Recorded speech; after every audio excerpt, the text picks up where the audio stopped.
বিয়ের সময় দেখেছেন আপনি শ্বশুরের সম্পত্তি, মেয়ের সৌন্দর্য, বা পালিয়ে করেছেন, অ্যাফেয়ার করে করেছেন, এখন বিয়ের পরে হাউমাউ করছেন। বিয়ের আগে তো দিনদারিতা দেখেন নাই।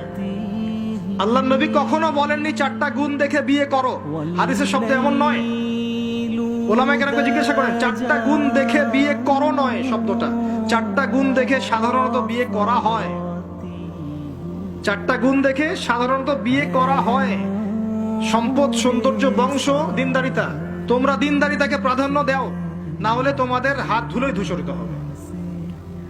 এখন দেখা যায় দিনী ভাইরা দিনদার ক্যাটরিনা কাইফ খুঁজতেছে। দিনদার মেয়ে চাই কিন্তু সুন্দরী লাগবে আমার। কেন? একটু অসুন্দর হলে আপনার চলবে না? আপনার স্ত্রীর কাছে যা আছে অন্য মেয়ের কাছে তাই আছে, এর বাইরে কিছু নাই। আর 2 দিন পরে, 1 বছর, 2 বছর, 3 বছর পরে, 5 বছর পরে গিয়ে দেখবেন সব সমান হয়ে গেছে। এই দেহের সৌন্দর্য থাকবে না।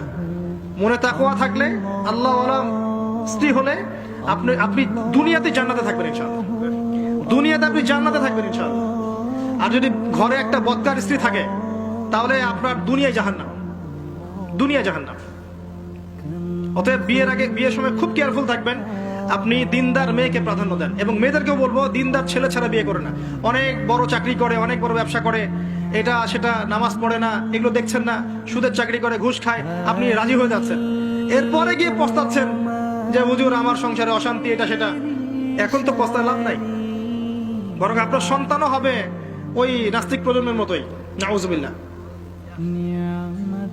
আমরা দুনিয়ার স্বার্থ খুব ভালো চিনি। দুনিয়ার স্বার্থকে ত্যাগ করে দিনকে অগ্রাধিকার দেন, আল্লাহ পাক কবুল করবে ইনশাআল্লাহ।